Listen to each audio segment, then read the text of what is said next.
Halo semuanya, selamat datang kembali di channel ini. Jumpa lagi dengan saya Vicky Himpong. Bagaimana kabar kalian semuanya? Aku berharap teman-teman semua di rumah bersama dengan keluarga tercinta selalu dalam keadaan yang sehat.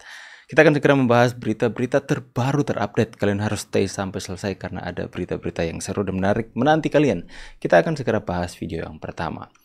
Demo menghina ditangkap siapa bela? Kita bahas pembahasan Mbak ini. Gue kasihan banget ya sama mahasiswa yang ditangkap kemarin pada saat demo. Gue kasihannya kenapa? Karena orang yang selama ini dibela sama dia itu sama sekali tidak menolong dia. Kan mereka gencar banget tuh teriak-teriak ngata-ngatain presiden, Adili Mulyono dan lain sebagainya. Dan orang yang minta mereka melakukan hal tersebut itu tidak membantu sama sekali, guys. Jadi mereka itu benar-benar ditinggal sendirian. Gimana rasanya sekarang ngebela orang yang salah? Nggak dibantu kan? Nggak dilihat kan? Apa faedahnya buat kamu? Nggak ada kan? Gimana kamu mau bikin SKCK buat kamu kerja nanti? Emang kamu bakalan dikasih kerjaan sama orang yang kamu bela selama ini? Enggak lah. Nggak akan. Bakalan dilupakan. Dia selalu lepas tangan. Itu karakternya dia udah terkenal di mana-mana.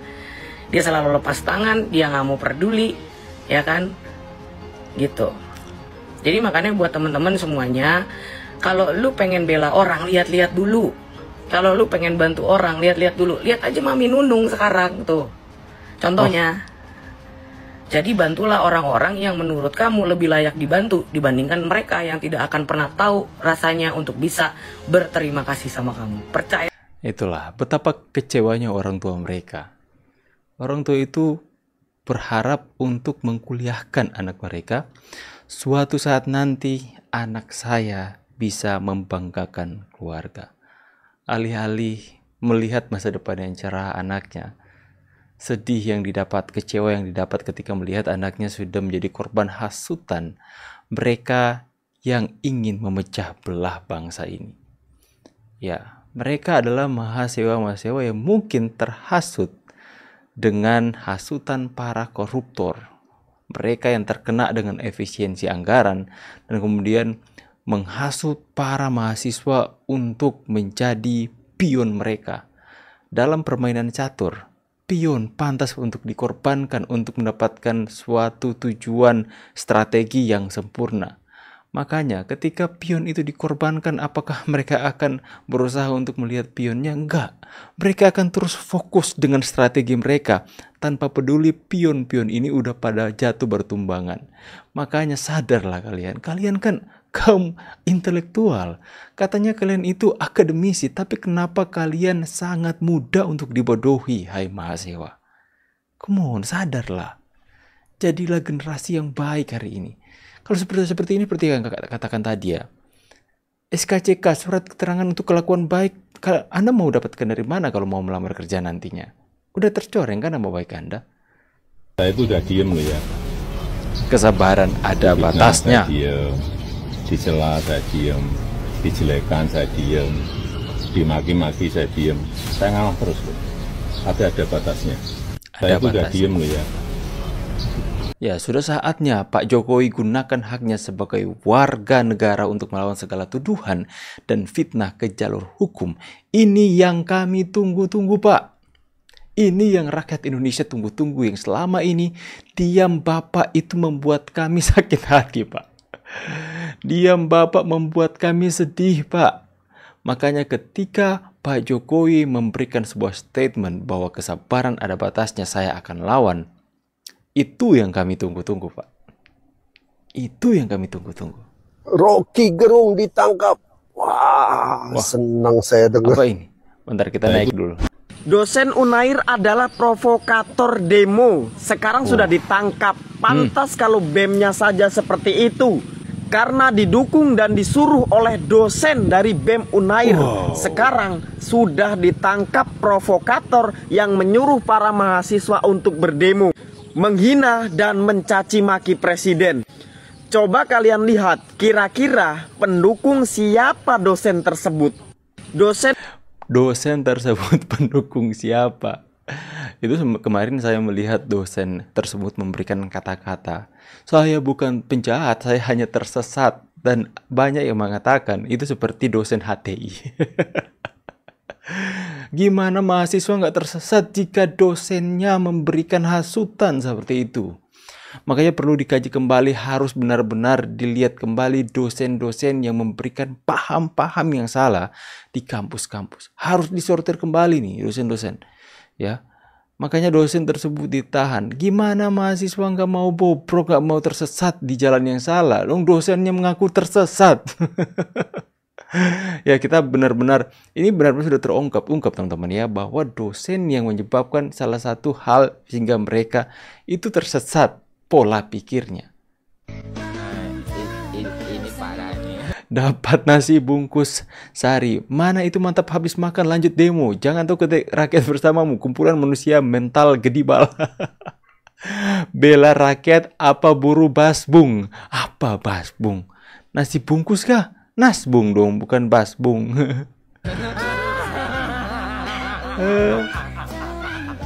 Kayak anak abah ya, demo demi nasi bungkus. Aduh, jangan-jangan itu juga makanan gratis dari pemerintah kalian makan. Pecat semua pejabat yang anaknya turun demo. Yes, setuju Kak. Setuju. Itu sama aja mereka pemberontak bangsa demi mengamankan Pengkhianat kantong bangsa. mereka seluruh anak yang turun ke jalan. Seperti kata Opung Luhut, Opung Luhut juga menasihati Prabowo untuk memecat semua pejabat yang menolak efisiensi, yang tidak setuju dengan program efisiensi. Pecat semua pejabatnya, termasuk pejabat-pejabat yang kemarin anaknya turun ke jalan. Siapa yang bisa ngetek Opung Luhut? Opung Luhut tuh punya TikTok nggak sih? Tolong tag supaya disampaikan ini ke Pak Prabowo, supaya pesan kita rakyat mayoritas ya, rakyat mayoritas 58% jumlah kami, bahkan sekarang sudah 90% tingkat kepuasan Prabowo. Berarti 90% rakyat Indonesia mendukung Prabowo. Jadi kalau kalian demo, jangan pakai nama rakyat, tolong. Kami dari rakyat kecil, rakyat cilik, no. Kami trauma dengan kata-kata wong cilik. Kami nggak percaya lagi mulut kalian, paham? Lain kali kalau mau demo, bikin kami mewakili rakyat 10% gitu, 20%, ditulis persenannya ya. Karena jumlah 90% tingkat kepuasan Prabowo tidak merasa terwakilkan oleh kalian, paham? Nggak sudi kami 90% diwakilin oleh kalian. Kakaknya sampai ngeludah. Ya betul ya. Mahasiswa kalau mau teriak mewakili rakyat harus pakai persenan. Kami mewakili rakyat 16%. Sebagian kecil ya teman-teman ya. Aduh, kocak ya mahasiswa ini. Semakin dilawan. Sekarang masyarakat itu benar-benar memberikan perlawanan di sosial media teman-teman.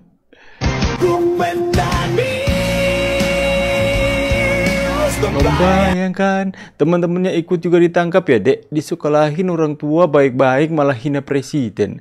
Nyesel ya dek ya. Diketahuin masyarakat.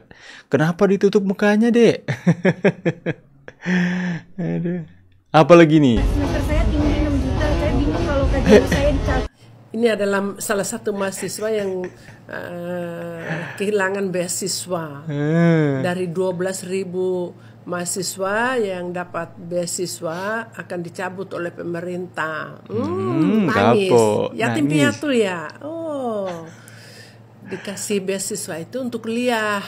Ya. Untuk kuliah baik-baik, bukan untuk demo.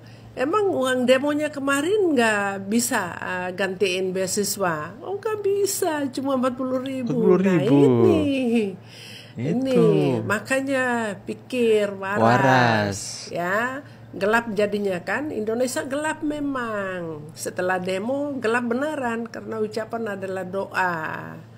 Makanya udah dibilang jangan terprovokasi oleh partai yang memang udah gelap karena ditinggal Jokowi. Partai apa itu?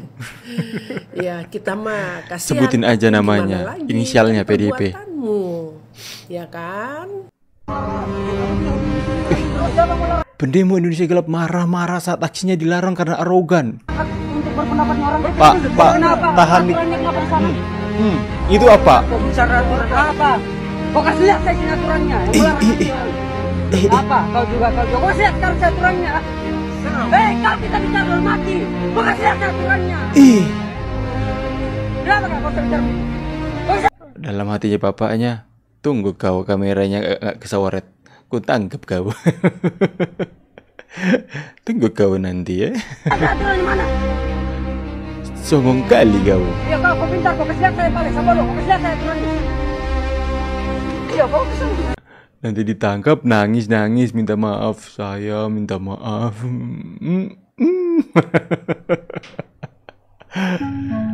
Prabowo diancam mafia migas. Ini jika teman-teman. tetap nekat lanjutkan kasus oplosan. Jadi begini, mari kita luruskan dulu. Ada isu yang beredar bahwa mafia migas mengancam bakal menggulingkan Prabowo kalau dia berani menuntaskan kasus korupsi Pertamina. Intinya, kalau Prabowo berani mengusut dari akar sampai pucuk, dia bakal kehilangan kursi presiden. Gini ya, ini bukan ancaman kaleng-kaleng. Mafia migas itu bukan main-main. Mereka punya uang ribuan triliun. Iya, ribuan triliun. Kalau transparan, bisa jadi mereka lebih kaya dari orang-orang yang masuk daftar Forbes. Ini duit yang bukan cuma bisa beli jet pribadi atau pulau, tapi bisa membeli kekuasaan. Dan kalau mereka merasa terancam, itu saya tuh melihat komentar-komentar orang yang mengatakan mahasiswa itu dibayar. Kalian lihat, masa dibayar sebanyak ini? Masa ada orang yang mau membayar masa sebanyak ini? Sangat bisa, 1.000 triliun. Mafia mempunyai keuangan korupsi 1.000 triliun. Masa nggak bisa? Itu membayar mahasiswa satu Indonesia bisa 1.000 triliun. Mahasiswa harganya 40.000 satu orang. Ya teman-teman ya. Jadi memang itu rumor beredar semakin kencang. Apalagi usai Pak Prabowo mengatakan bahwa saya siap mati demi negara ini. Saya tidak takut kepada mafia-mafia.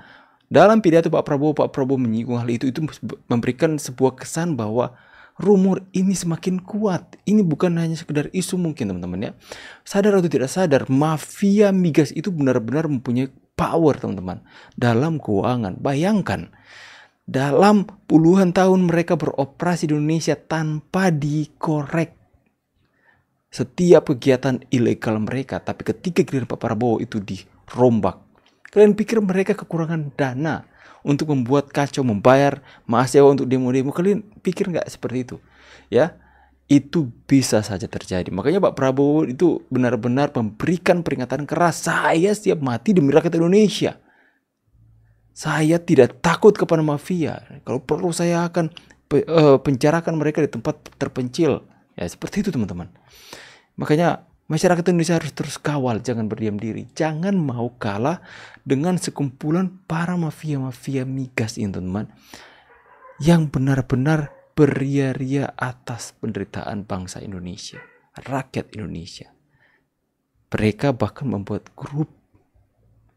Nama grupnya Kumpulan Orang-Orang Senang.